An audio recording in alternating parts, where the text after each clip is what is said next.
Students, welcome my YouTube channel. कैसे हैं आप सब? आई होप कि आप सब अच्छे होंगे। तो ये फाइनली फिक्स हो गया कि आपके 2025 या 26 के एडमिशन होंगे। वो आरयूसीएस खुद अपना एंट्रेंस एग्जाम कराएगा, उसके बाद आपकी काउंसलिंग होगी। काउंसलिंग के बाद आपको कॉलेज के अंदर एडमिशन मिलेगा। और उस ऑफिशियल नोटिफिकेशन के अंदर ये भी मेंशन किया है कि आपके 2026 और 27 के जो एडमिशन होंगे वो आपके नीट के स्कोर के बेस पे होंगे। जो उसके बाद आपके मेरिट निकलेगी और मेरिट के बाद आपको कॉलेज मिलेंगे। नीट के स्कोर के बेस पे आपको कॉलेज मिलेगा।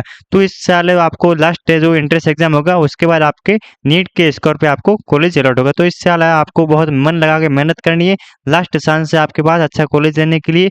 उसके बाद आपको नीट के स्कोर पे बेस पे जिसको कॉलेज मिलेगा उसके अंदर बहुत ही हार्ड मेहनत करनी पड़ेगी। इसलिए आपको ध्यान मन लगा के जो लास्ट साल है आपके पास, लास्ट चांस है आपके पास कि आप मन लगाकर आपको स्टडी करनी है। और आज अपने इस वीडियो के अंदर बात करने वाले हैं कि आपके आरयूसीएस बीएससी नर्सिंग एंट्रेंस एग्जाम 2025 का जो सिलेबस क्या है उसके बारे में बात करेंगे। कौन से चैप्टर है वो डिलीट हो गए हैं और कौन से चैप्टर है वो इम्पोर्टेंट है उसके बारे में बात करेंगे। मेनली जो अपने उस चैप्टर के बारे में बात करेंगे जो इम्पोर्टेंट चैप्टर है जिसके अंदर ज़्यादा से ज़्यादा एमसीक्यूज पूछे जाते हैं उसके बारे में बात करेंगे।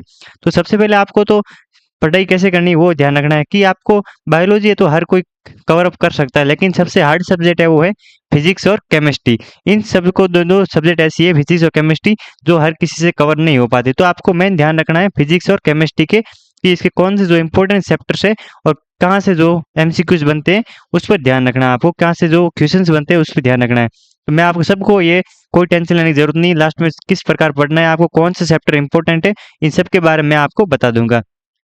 तो फिजिक्स के अंदर कौन कौन से सिलेबस के अंदर चैप्टर है 2025 एंट्रेंस एग्जाम के अंदर 2025 के अंदर सबसे पहला चैप्टर है वो है आपके विद्युत आवेश and sector electric charges and field. And second chapter है आपके स्थिर स्थिर वैद्युत एंड विभव एंड धारिता। सेकंड चैप्टर ये। और थर्ड चैप्टर है आपके करंट इलेक्ट्रिसिटी विद्युत धारा, ये आपके थर्ड चैप्टर है। और फोर्थ चैप्टर है आपके गतिमान आवेश एवं चुंबकत्व, ये फोर्थ चैप्टर है। और फाइव चैप्टर है आपके चुंबकत्व एंड द्रव्य। और सिक्स चैप्टर है आपके वैद्युत चुंबकीय प्रेरण। और सेवन चैप्टर आपके प्रत्यावर्ती धारा। और एट चैप्टर आपके वैद्युत चुंबकीय तरंगे। नेक्स्ट चैप्टर आपके किरण प्रकाशिकी यंत्र, ये 9 चैप्टर है। और 10th चैप्टर आपके तरंग प्रकाशिकी। और 11th आपके विकिरण एवं द्रव्य की द्वैत प्रकृति। और नेक्स्ट चैप्टर आपके परमाणु एटम्स। और नेक्स्ट चैप्टर आपके नाभिक न्यूक्लिक। और लास्ट चैप्टर आपके अर्धचालक इलेक्ट्रॉनिक की पदार्थ हैं युक्तियां और सरल परिपथ। तो ये थे आपके 14 चैप्टर थे आपके जो फिजिक्स के थे। अब बात करते हैं कि आपके जो केमिस्ट्री के कौन कौन से जो चैप्टर्स है वो आपके उसके बारे में बात कर लेते हैं कि सिलेबस कौन कौन से है केमिस्ट्री के चैप्टर। एक आपके विलियन solution first chapter. And second chapter आपके वैद्युत रसायन इलेक्ट्रोकेमिस्ट्री। और नेक्स्ट चैप्टर आपके रासायनिक बल गतिकी केमिकल काइनेटिक्स। और नेक्स्ट चैप्टर है डी एवं एफ ब्लॉक तत्व। नेक्स्ट चैप्टर है आपके उप सहसंयोजक यौगिक। और नेक्स्ट चैप्टर है आपके halo alkane hello Erin inorganic chemistry के हेलो एल्केन और हेलो एरिन। और नेक्स्ट चैप्टर है एल्कोहल फिनॉल ईथर। इसके अंदर क्या नाम की रिएक्शन है वो बहुत ही इंपॉर्टेंट है, एल्कोहल फिनॉल और ईथर। और इसमें कौन सा जो एजेंट होता है वो इसको कौन सा जो अभिकर्मक यूज होता है किसको एल्कोहल के अंदर फिनॉल के अंदर कैसे कन्वर्ट करते हैं, कौन सी रिएक्शन है, ये रिएक्शन इसके अंदर बहुत ही इंपॉर्टेंट है। एक दूसरे से मिलती जुलती रिएक्शन है और जिसके अंदर जो अभिकर्मक होता है वो चेंज होता है। बाकी जो इसको रिएक्शन है वो याद करने का आसान तरीका है वो आपको इसके बारे में एक वीडियो डाल दूंगा। नेक्स्ट चैप्टर है एल्डिहाइड कीटोन तथा कार्बोक्सिलिक एसिड। नेक्स्ट चैप्टर है एमीन। और लास्ट चैप्टर आपके जैव अणु बायोमोलिकुल्स।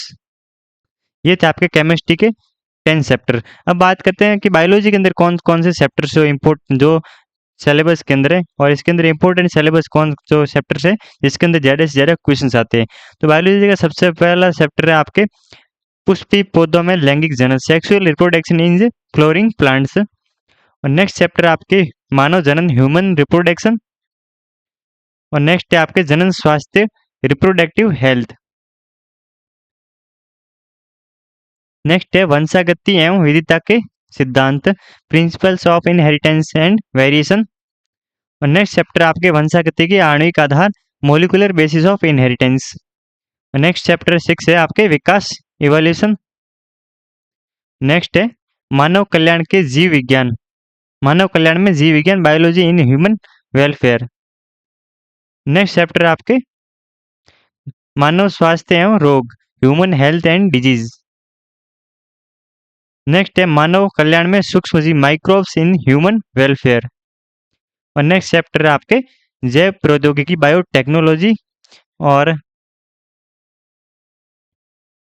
नेक्स्ट है जैव प्रौद्योगिकी एवं उसके उपयोग, biotechnology and it's applications. Next है इकोलॉजी यानी पारिस्थितिकी। और 11 चैप्टर आपके जीव समष्टि, जीव और समष्टि, ऑर्गेनिज्म एंड पॉपुलेशन। और नेक्स्ट चैप्टर आपके पारितंत्र, इकोसिस्टम। और लास्ट चैप्टर आपके जैव विविधता एवं संरक्षण, बायोडाइवर्सिटी एंड कंजर्वेशन।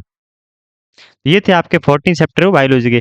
अब इनमें से इंपॉर्टेंट सिलेबस के जो जिसके अंदर ज़्यादा से ज़्यादा क्वेश्चन बनते हैं उसमें कौन से जो इंपॉर्टेंट जो चैप्टर्स है उसके बारे में बताने वाला हूँ। तो आपके बायोलॉजी के अंदर जो इंपॉर्टेंट चैप्टर है जिसमें ज़्यादा से ज़्यादा क्वेश्चन बनते हैं उसके बारे में आपको बता दूँ। इसमें से जो आपके जो इंपॉर्टेंट चैप्टर है सबसे ज़्यादा क्वेश्चन बढ़ते हैं उसको सबसे ज़्यादा पढ़ने की जरूरत है। लेकिन आपको बायोलॉजी की इस बार जो पेपर है वो लास्ट ईयर जो 2024 के अंदर जो पेपर हुआ था 24-25 का इंट्रेंस एग्जाम का पेपर, उसके लेवल का टफ होने वाला है क्योंकि आपको ध्यान रखना और लास्ट चांस से आपके पास इंट्रेंस एग्जाम है 2026 का लास्ट एग्जाम होगा इंट्रेंस एग्जाम। और 2026-27 के अंदर एडमिशन होगा वो नीट के स्कोर के बेस पर होगा। और उसके अंदर आपको बहुत सारा सिलेबस, क्योंकि उसके अंदर 12th जो 11th का सिलेबस है वो साथ में ऐड हो जाएगा एनसीईआरटी का। तो इसलिए आपके पास लास्ट चांस है, आप मन लगाकर पढ़ाई करना, आपके कॉलेज मिल जाएगा। गवर्नमेंट कॉलेज मिल या फिर प्राइवेट कॉलेज, अगर आपको अच्छी पढ़ाई करके रखी है तो आपको गवर्नमेंट कॉलेज मिल जाएगा। और आपके यदि मार्क्स कम आते हैं तो आपको प्राइवेट कॉलेज मिल जाएगा, ये ध्यान रखना। तो अब बात करते हैं कि इंपॉर्टेंट चैप्टर कौन से है। तो इसके अंदर एक जैव प्रौद्योगिकी, ये इंपॉर्टेंट चैप्टर है। और मानव कल्याण में सूक्ष्म जीव, ये भी इसके अंदर भी क्वेश्चन आते हैं काफी, इसमें भी आते हैं मानव कल्याण एवं जीव विज्ञान के अंदर। और इवोल्यूशन के इसके अंदर 1-2 क्वेश्चन बनते हैं। सबसे ज्यादा क्वेश्चन बनते हैं वो बनते हैं इसके अंदर वंशागति के आणविक आधार, मोलिकुलर बेसिस ऑफ इनहेरिटेंस। और वंशागति एवं विविधता के सिद्धांत, इसमें भी बनते हैं। और आनुवंशिक एवं विभाग, ये 3 चैप्टर ऐसे हैं जिसमें सबसे ज्यादा क्वेश्चन बनते हैं। और जनन स्वास्थ्य, इसमें भी 1-2 क्वेश्चन बनते हैं। मानव जनन में भी, इसमें भी 2-3 क्वेश्चन आते हैं मानव जनन के अंदर। ह्यूमन रिप्रोडक्शन के अंदर भी, फीमेल रिप्रोडक्शन और मेल रिप्रोडक्शन, इसके अंदर भी क्वेश्चन बनते हैं। और इसके जो फर्स्ट चैप्टर आपके पुष्प पौधों में लैंगिक जनन, इसमें भी आपके क्वेश्चंस बनते हैं। तो ये टोटल 5 चैप्टर है जो बहुत ही इंपॉर्टेंट है। बाकी के अंदर जो इसके अंदर कम क्वेश्चन बनते हैं लेकिन सबसे ज्यादा क्वेश्चन बनते हैं वो इन चैप्टर्स के अंदर क्वेश्चंस बनते हैं। बाकी पढ़ने आपको सब चैप्टर है क्योंकि आपके पास लास्ट चांस है, आपको एक भी पॉइंट है वो एक एक लाइन है आपको रट लेनी है, क्योंकि एक भी लाइन है वो पीछे नहीं रखनी है। बाकी जो केमिस्ट्री के अंदर ये जो ऑर्गेनिक और इनऑर्गेनिक केमिस्ट्री, ये आपको पढ़ना है क्योंकि सबसे ज्यादा आपको फोकस करना है वो केमिस्ट्री और फिजिक्स के ऊपर फोकस करना है कि आपको कौन से जो चैप्टर से इंपॉर्टेंट है और सबसे ज्यादा हार्ड चैप्टर है उसको पहले कवर अप करो, और जो सबसे इजी चैप्टर है उसको लास्ट में कवर अप कर लेना है। ये सेम बात आपको फिजिक्स के अंदर कर लेना है। आपको जो भी फॉर्मूले है, फॉर्मूले बेसिस पर क्वेश्चन है, जो न्यूमेरिकल है उसको आप जो फॉर्मूले है उसको रट लेना, क्योंकि जो याद कर लेना उसके बाद जो आपको फॉर्मूले याद है तो आपको क्वेश्चन है वो उसका आंसर अपने आप निकल जाएगा। और जो बेसिक है जिसकी बीमा क्या है, बीमा इसके बारे में पता होना चाहिए, किसका फॉर्मूला क्या है और उसकी जो मात्रक क्या है ये आपके पास याद होना चाहिए। मुंह आपको याद होना चाहिए, मात्रक और बीमा और जो इसके पीछे जो यूनिट होती है वो आपको याद होनी चाहिए। बाकी जो आपकी केमिस्ट्री के अंदर जो भी इम्पोर्टेंट, ये सभी इंपॉर्टेंट चैप्टर है। जो सबसे हार्ड चैप्टर है उसको पहले कवर अप करो और जो इजी चैप्टर है उसको लास्ट में कवर अप करो। ये थे आपका जो BRUSS BSc नर्सिंग 2025 का 25-26 का एंट्रेंस एग्जाम का जो सिलेबस था, ये था। आपको सिलेबस मैंने बता दिया कि इसमें से कौन से चैप्टर्स आपके आने वाले, और डिलीट चैप्टर हो गए वो आपको नहीं पढ़ने हैं। जो 2025-26 का जो एनसीईआरटी का न्यू सिलेबस अपडेट आया उसके अंदर जो चैप्टर्स रिमूव कर दिए वो आपको नहीं पढ़ने हैं। जो सिलेबस है, जो 11th का एनसीईआरटी का सिलेबस, वो मैंने आपको बता दिया कि 11th के जो बायोलॉजी के अंदर कौन से चैप्टर है, और केमिस्ट्री के अंदर कौन से चैप्टर है, और फिजिक्स के अंदर कौन से चैप्टर है, ये मैंने आपको बता दिया कि कौन से चैप्टर है। अब इसमें से हार्ड चैप्टर है वो आपको पहले कवर अप करने हैं, उसके बाद जो इजी चैप्टर है उसको बाद में, और जो आपको याद है उसको लास्ट में रिवीजन कर लेना। 1-2-3 बार रिवीजन कर लेना और एक बार अपने मन लगा से पढ़ लेना, क्योंकि अभी आपके पास काफ़ी टाइम पड़ा है और अभी तक एप्लीकेशन फॉर्म है वो नहीं आए। एप्लीकेशन फॉर्म आपके बहुत ही जल्द आ जाने वाले हैं। एप्लीकेशन फॉर्म आते ही आपको एग्जाम की डेट जारी हो जाएगी। तो ये था आपके जो सिलेबस था। बस आज के लिए नहीं, बाकी नेक्स्ट वीडियो के साथ मिलते हैं नए अपडेट के साथ। Thank you for watching.